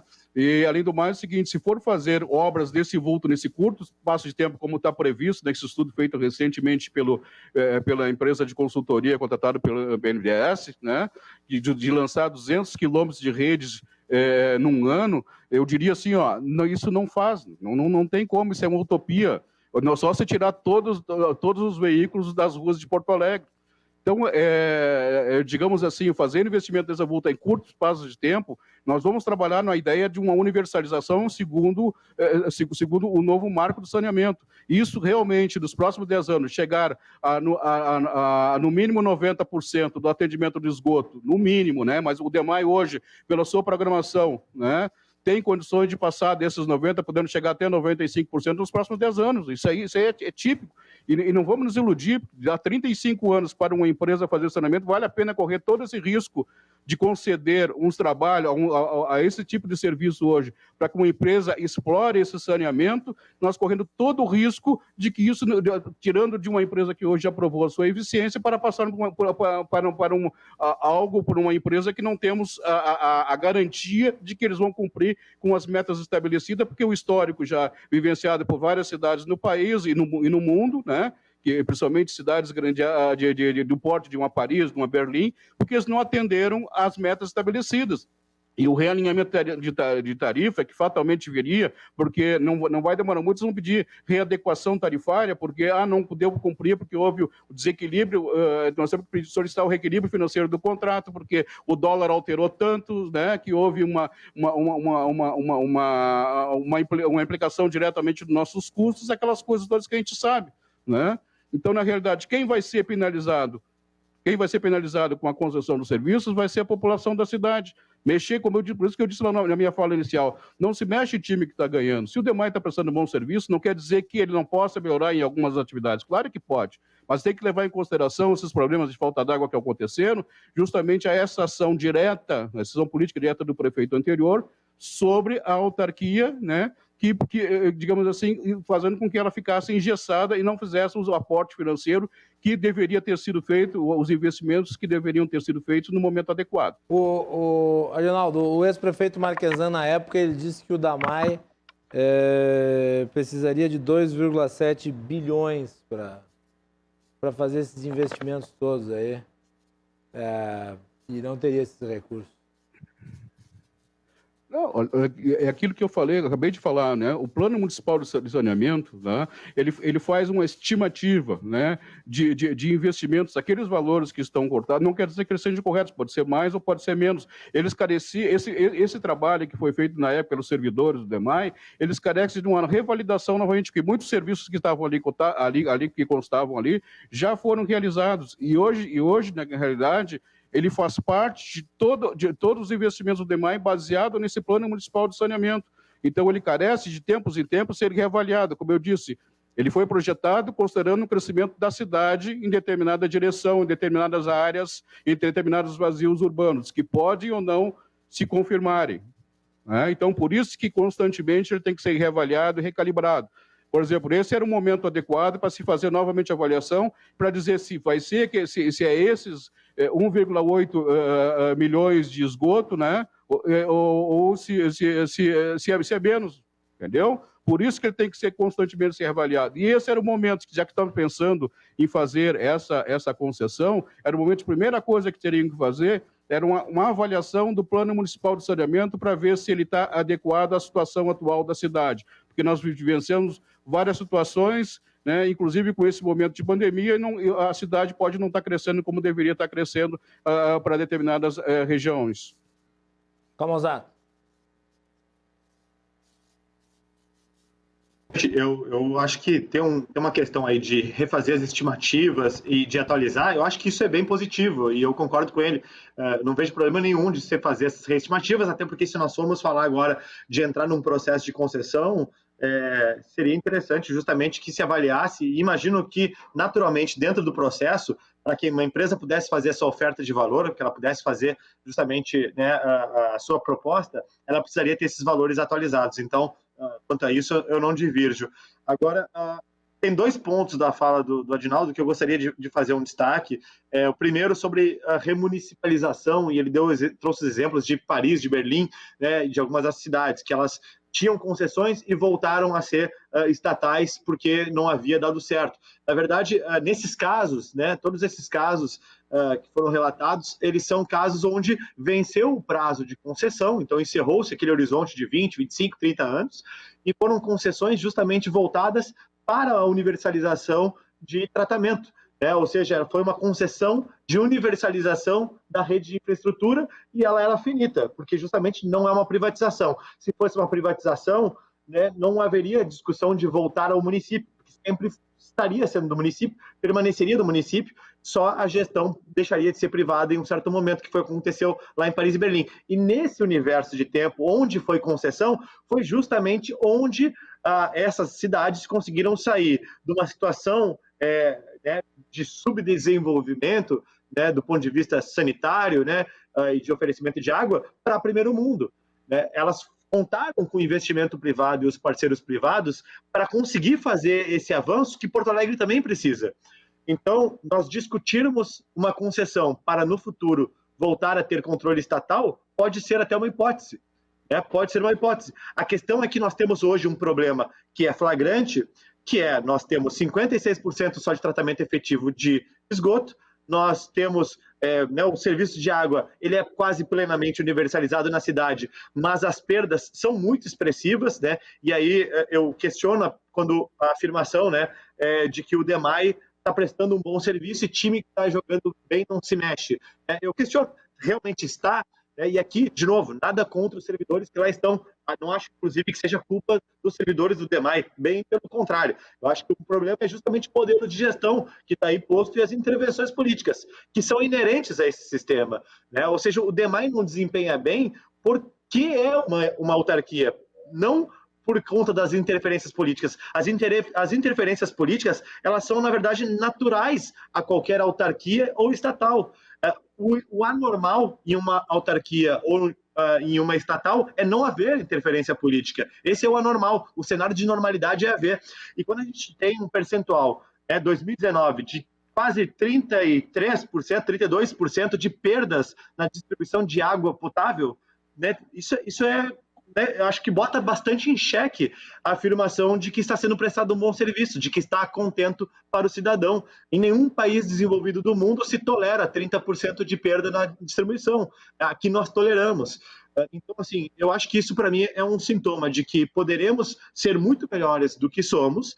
A cidade urge em conseguir ter universalização e, infelizmente, a despeito dos bons profissionais que tem o DEMAI, né, da boa vontade que possa se ter, o DEMAI, por si só, não conseguirá entregar. E a prova de que não conseguirá entregar é que ele precisa fazer todo o tamanho, são mais de 2.000 quilômetros de rede que são necessários fazer, que é justamente o tamanho da infraestrutura atual para conseguir fazer a universalização. Eu sou muito cético em relação ao DEMAI fazer isso por conta própria, num horizonte menor do que os 30 anos. Né? E não só os dados financeiros jogam contra isso, como a própria natureza da instituição, né, ao longo dos anos, mostra que ele não consegue entregar isso efetivamente. Vai lá, contraponto. Na realidade, né, a própria inspeção do Tribunal de Contas apontou que as perdas acabaram se elevando, né, nos últimos tempos, justamente por essa intervenção, né, esse engessamento que o DEMAI teve. Mas vamos analisando assim com relação à questão crítica, né, hoje em dia, a proposta que foi apresentada justamente para a questão da concessão, podemos verificar que ela não levou conta, hoje em dia, ela não levou conta a situação plena do próprio Plano Municipal de Saneamento. Então, foi uma utopia, né? Ele não, por exemplo, assim, na própria concessão hoje pensada, né, ele não analisa a qualidade do manancial. Veja bem, o DEP que foi para o DEMAI, né, ele vai retornar para a prefeitura. Ou seja, vai ficar aquele bumerangue. Foi porque o DEMAI tinha mais condições de fazer os investimentos, tinha mais condições de fazer ações, e agora, nessa proposta que hoje em dia, da concessão que se tem, né, ele ficaria com a prefeitura.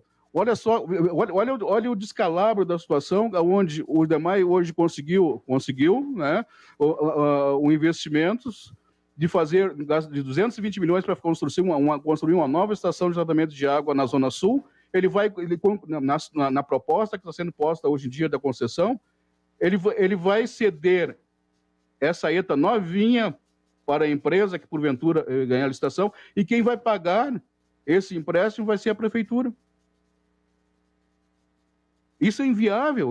Veja bem, isso é uma loucura. Além do mais, os servidores, da forma que, logicamente, que for uma empresa privada, ela não vai querer os servidores do DEMAI, vai querer trazer os seus servidores. E os servidores vão ser colocados à disposição da prefeitura, que terá que cumprir, terá que pagar o salário que hoje é pago pelo DEMAI, com os recursos do DEMAI, a prefeitura vai ter que assumir esse ônus também, com essa folha de pagamento. Veja bem, as áreas de risco e de preservação que hoje são abastecidas por caminhões-pipa, por a função da própria legislação, né, eles não pagam a água. Quem é que vai pagar essa água? Quem é que vai pagar essa água que é servida? Logicamente, a empresa privada vai cobrar essa água. No próprio estudo que foi feito agora para a concessão, ele não faz nenhuma referência ao sistema de esgoto misto. Não faz nenhuma referência com relação à consideração da recuperação do dilúvio, do arroio-dilúvio. Ele descompromete a concessionária de investimento nas áreas de habitação irregular, ou seja, aquelas áreas irregulares. Quem é que vai assumir o abastecimento dessas áreas irregulares? Quem vai assumir isso? Vamos ver se o vereador Camusato consegue nos responder em 2 minutos isso. E daí vamos para as considerações finais. Responda aí, o doutor Adinaldo. Tá certo. Não, eu acho que o Adinaldo coloca questões muito importantes e que justamente reforçam a importância de que os servidores do DEMAI possam colaborar e serão necessários por parte de qualquer empresa privada que assuma uma concessão para que a execução dessa concessão possa ser bem sucedida. Mais uma vez, o que determina o sucesso de uma concessão é o contrato. Um contrato bem feito, um contrato que tem justamente questões factíveis, claras, com as partes bem acordadas de quais são seus prazos, suas eventuais punições, o desempenho esperado, investimento esperado, são contratos que sucedem bem né? O histórico na América Latina, inclusive, a América Latina é um bom exemplo de concessões de saneamento básico. São diversos municípios na Argentina, no Chile, na Colômbia, no Panamá, especialmente o Panamá é um país que usou muito desse instrumento para conseguir fazer a universalização de maneira bem sucedida. E eu não vejo, primeiro, né, num cenário de concessão, a empresa não pode demitir os servidores do DEMAI. Então, eu não vejo como ela vai conseguir se livrar desses servidores. Ela vai, na verdade, vai ser uma estupidez por parte da empresa se ela não usar esse conhecimento, essa expertise que os próprios servidores têm para conseguir conduzir da melhor forma possível o processo. Da mesma forma, a prefeitura precisará ser, como sempre é, no caso do poder público, numa concessão, o poder mediador, vai ter que mediar a execução do contrato e vai precisar, mais uma vez, dos servidores do DEMAI para isso. Então, a concessão, para mim, eu vejo como benéfica. É necessário servidores empenhados para fazer uma boa execução disso, e o DEMAI ele não consegue oferecer condições de entregar essa universalização, dado o cenário que a gente já conhece de entregas dele. A despeito do bom desempenho dos funcionários, né, e do seu bom interesse, a instituição ela não consegue, e o tempo prova aí justamente que ela é incapaz de entregar essa universalização. Então, a concessão acaba sendo um bom caminho, e eu espero justamente que questões como novos equipamentos possam ser contempladas no contrato de forma a reduzir o valor de cobrança, enfim, negociar outras contrapartidas para o cidadão, assim como o próprio limpeza do arroio dilúvio e outros termos que possam se querer fazer, e a cidade de Porto Alegre pode colocar no contrato, requerer, e assim a empresa faz o investimento. Então eu vejo como uma ótima saída para a cidade. Camozato, obrigado pela participação hoje aqui, atendendo ao nosso convite nessa sexta-feira. Fica meu abraço. Eu que agradeço o convite, um prazer poder falar contigo, Macalossi, com a audiência da RDC, também com a Adinaldo aí, também um prazer, muito bom, cumprimentos também pelo debate, né, extremamente profissional. Isso aí, última palavra também com o engenheiro Adinaldo Fraga, participando aqui do Cruzando as Conversas. Adinaldo, as suas últimas considerações aí, tem 2 minutos. Ok, Macalossi. Só para dizer realmente da nossa preocupação, que tem que definir, né, que justamente nesse trabalho que foi feito recentemente, não fala qual é o tipo de concessão, né? Então, tudo isso tem que ser avaliado, né? Ele trabalhou único e exclusivamente na concessão plena do serviço de saneamento. Existem diversos tipos de concessões que têm que ser analisados, né, e que não foi definido, foi feito apenas sob encomenda a concessão plena. Mas eu quero dizer que com isso é que o DEMAI não precisamos de concessão. Como disse assim, o DEMAI executa, né, um excelente serviço para a população de Porto Alegre, né, e não vale a pena corrermos o risco de uma concessão de 35 anos, né, que não temos sem termos apenas a garantia contratual, porque mexer naquilo que está dando certo eu acho muito difícil e é muito complicado para a nossa cidade. Eu acho que ela não merece esse ônus. E agradecer a oportunidade dada pela RDC, para vocês também, e um abraço para o Felipe Camozato, foi um prazer tê-lo aqui nesse debate, e agradecendo a preciosa audiência dos nossos telespectadores. Eu tenho certeza que quem acompanhou o debate entre o Adinaldo e o Camozato foi aí contemplado com muita informação, tanto para colocar de um lado quanto do outro, ou eventualmente manter a posição em relação a esse tema que será discutido novamente aqui no nosso programa. Eu gostaria de agradecer ao Adinaldo aí por ter participado. Volte outras vezes, Adinaldo. Obrigado e boa noite. Obrigado. Boa noite, Bruno. Muito bem. Vamos fazer intervalo. Na volta, nós vamos reproduzir aqui uma entrevista que eu fiz com o Dr. Alexandre Zavascki, um dos maiores infectologistas do Rio Grande do Sul. A entrevista foi ao ar ainda na semana passada no portal RDC, mas ela tem um grau de atualidade que não pode ser desprezado. Nós falamos sobre a nova cepa do Covid-19. Fiquem ligados, já voltamos.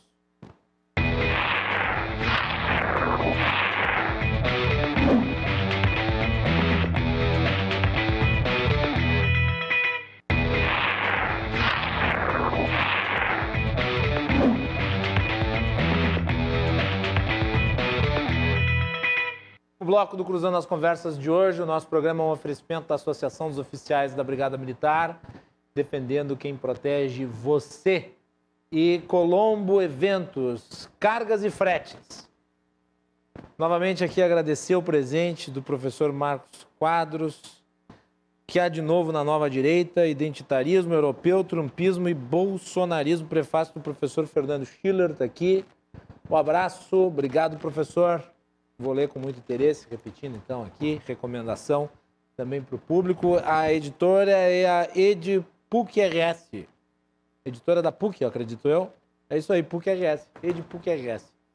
Publicação do professor Marcos Quadros, que é um grande conhecedor, né, um cientista político de maior gabarito. Muito bem, neste bloco final, eu pedi para a produção cortar um trecho de uma entrevista que eu reputo muito importante. Nós abrimos o programa com o Dr. Isaac Schwartzhaupt, falando sobre a questão dos dados da pandemia. Então, nós vamos encerrar o programa com a entrevista que foi feita na semana passada, na sexta-feira, mas que continua atualíssima. Continua atualíssima. Era para ter ido ao ar na segunda. Eu queria ter reprisado na segunda essa entrevista. Vai reprisar agora no encerramento do programa. Tá? Com o Dr. Alexandre Zavascki, que é um dos maiores infectologistas do Brasil. Um dos maiores pesquisadores do mundo na área da Covid.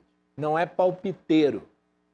Não é palpiteiro lá, refúgio da internet. É pesquisador, cientista. Este programa ouve gente que conhece a matéria. Tá? Não se pauta por essas teorias que ficam rodando pela internet, nem por o curandeirismo.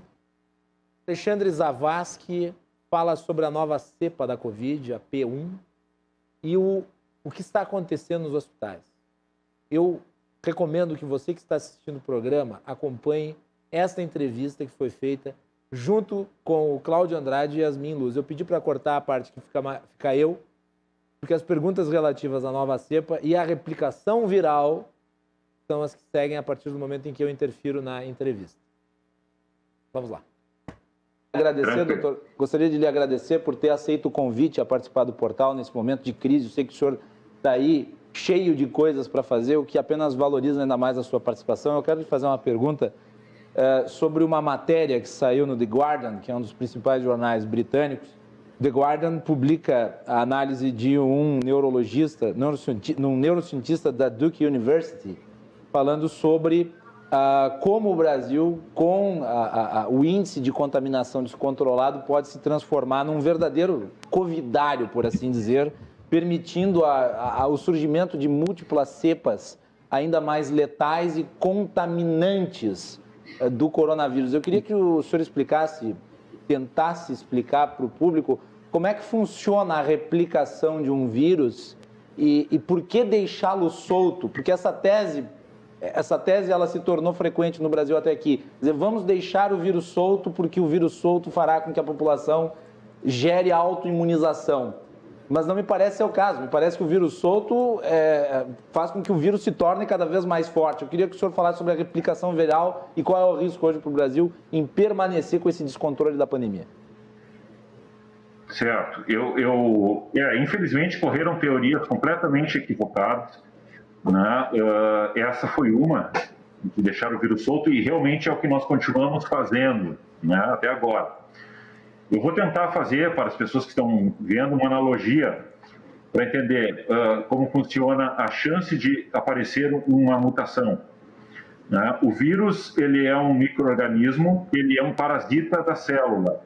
Ele não consegue se multiplicar se ele não invadir uma célula do seu hospedeiro. No caso, o hospedeiro do coronavírus é o ser humano, né?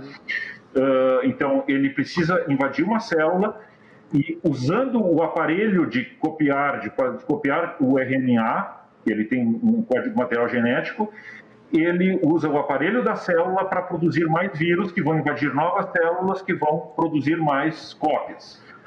Só que essa máquina copiadora do vírus, ela produz erros. Né? Então, assim, você imagina uma máquina que está datilografando e tem que ser G, uma sequência de letras. Daqui a pouco, esse vírus leva uma letra. Essa letra, ela pode não representar nada na vida do vírus, vamos dizer assim, e aquela cópia viral vai simplesmente desaparecer. Ou essa letra errada, essa mutação, ela pode gerar uma alteração nas proteínas do vírus. Tá? E, no caso, essas mutantes, elas têm, de preocupação, elas têm mutações na proteína spike, que é como se fosse a chave que o vírus usa para entrar na célula. E essa chave ficou mais ajustada à fechadura.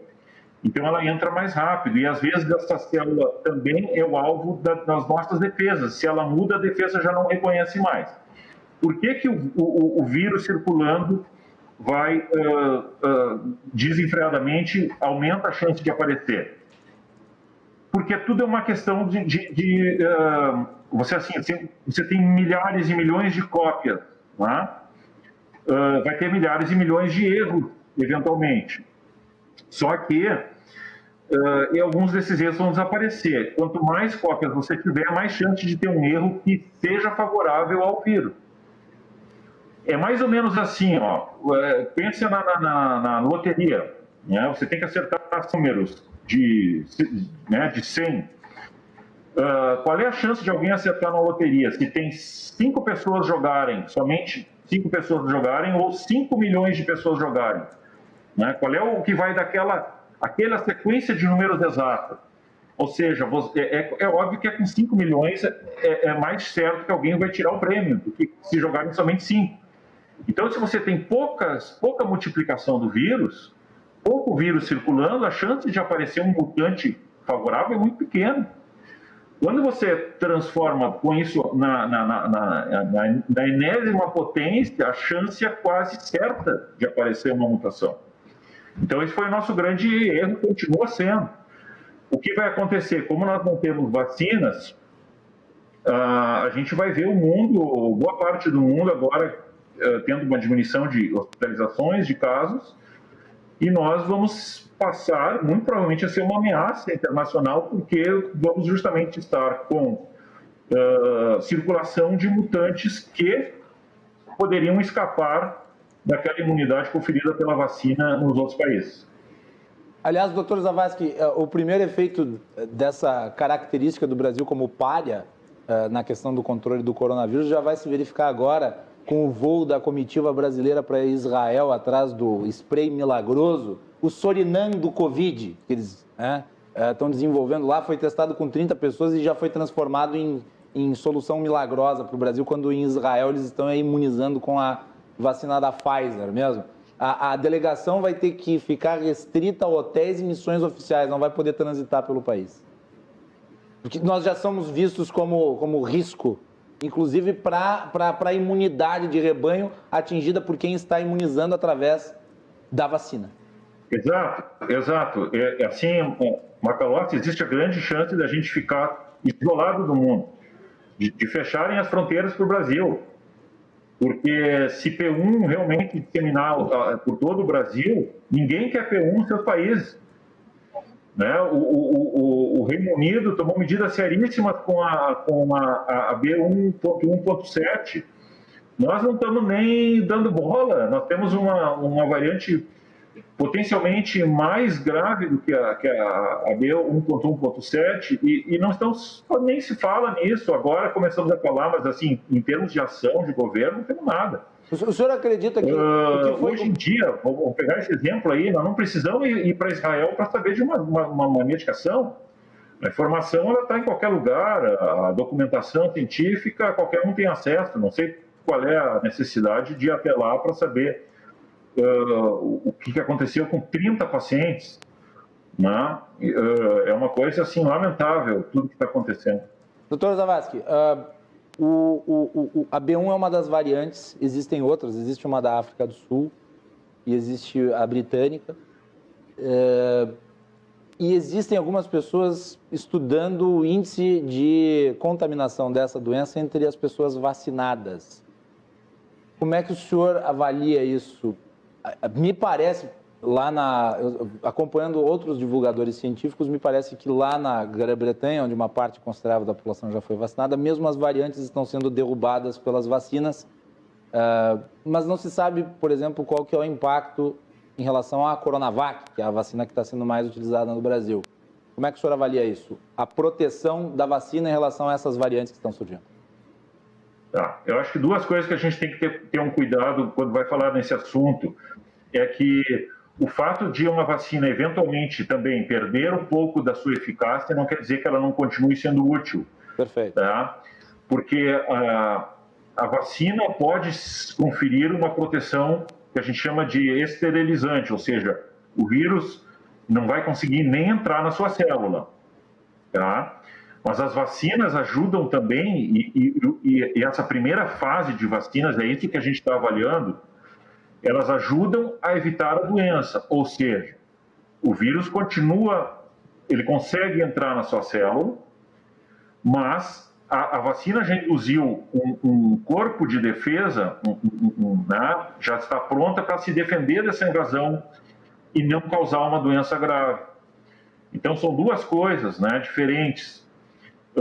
A maioria dos testes que têm saído são testes laboratoriais que identificam a capacidade de neutralização da vacina. Ou seja, eles avaliam essa capacidade do vírus entrar na célula. Mas esses testes não avaliam ainda a capacidade do vírus de causar doença nas pessoas. Então, tem que ter um cuidado quando a gente fala disso para as pessoas saberem bem. O que está demonstrado é que realmente a capacidade de neutralização para algumas variantes ela é perdida. Tá? E aparentemente, aí que nós temos que ver com estudos clínicos, que ainda não temos em número suficiente, tá? Mas algumas vacinas, né, no caso a vacina da AstraZeneca, num pequeno número de pacientes, perdeu também a sua eficácia clínica em prevenir doença. Então, mas não na variante da África do Sul, também tem esse detalhe. Tá? Mas, assim, as vacinas vão continuar sendo importantes. É difícil que, num primeiro momento, pelo menos para as primeiras variantes, talvez outras surjam piores, realmente, mas para as primeiras variantes, a gente pode perder realmente ou diminuir a capacidade de neutralização, mas ainda manter alguma capacidade de proteção da doença. Zavascki, mas eu vi um comunicado da Pfizer falando que eles poderiam rapidamente, caso houvesse uma mutação muito extrema no vírus, eles poderiam renderizar no RNA mensageiro uma proteína diferente, de maneira que eles teriam uma vacina já alternativa para coronavírus numa variante diferente dentro de um período de até 6 semanas. Só que, infelizmente, nós não temos esse tipo de vacina no Brasil, né? A vacina da Pfizer ela é muito fácil realmente também de mudar realmente porque ela vai mandar o código genético, né, da proteína que que a célula tem que formar. E no caso é a proteína S, que é a proteína spike, né? No caso é a proteína spike. Isso, a proteína spike. Então ela já pode mandar o código incluindo as mutações já encontradas. Isso. E aí a proteína já fica adaptada, já induz uma resposta para outra. Por isso que a gente tem que se abastecer de todas as vacinas possíveis. Se não me engano, não sabe. O senhor me corrija se eu estiver errado, doutor Zavascki, mas a vacina da Johnson & Johnson, que foi a última a ficar pronta, ela já foi testada, inclusive, com algumas das variantes, né? Quer dizer, o período de testes dela englobou as variantes. Sim. E teve bons resultados, né? Uhum. É isso que a gente está falando, assim, porque os estudos clínicos estão sendo desenhados para evitar a doença. Nós não temos ainda uma avaliação completa do quanto essas vacinas estão protegendo da infecção. Ou seja, infecção é o vírus invadir a célula. A doença é o vírus invadir a célula e você ter alguma consequência disso. Tá? Então, às vezes, a vacina pode nos deixar assintomáticos, mas o vírus não conseguiu segurar o vírus. Então, nós temos ainda muito para saber antes de dizer que a vacina não vai adiantar para as variantes, né? Mas é óbvio que são questões que nos preocupam muito. Né? Tá aí. É uma entrevista que impressiona e que fica marcada pelo fato de que enfrentamos uma situação inédita e que precisa ser vencida através dos fatos. Enquanto apresentador desse programa, a prioridade são os fatos. E os fatos são esses narrados pelo Dr. Zavascki, pelo Dr. Isaac, por outros grandes nomes da ciência, por grandes pesquisadores, que passam aqui pelo Cruzando as Conversas, para trazer informação. No Zap Profundo vocês vão encontrar as mais variadas teorias, os mais variados caminhos e descaminhos. Nós buscamos aqui, através desta pauta baseada em fatos, mostrar o que está acontecendo e o que realmente resolve. O que realmente resolve. Vacinação. Boa noite.